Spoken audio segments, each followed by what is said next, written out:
Hey everyone, how's it going? This is the Shippo versus Pirate Ship honest review. So if we look at the differences at a quick glance, it seems that Pirate Ship is winning than Shippo because overall rating Pirate Ship is more than Shippo.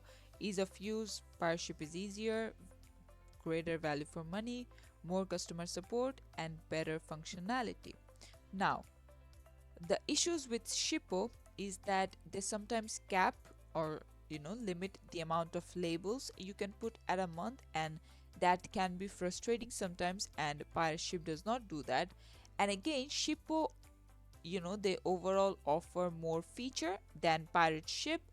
So basically it comes down to you. If you need more labels in a month, then Pirate Ship is the way to go. But even though Shippo has a learning curve, if you're willing to learn how it works and use those extra features that they provide, if you really know need those extra features, then Shippo is the way to go. And this is it for the video. Thanks for watching.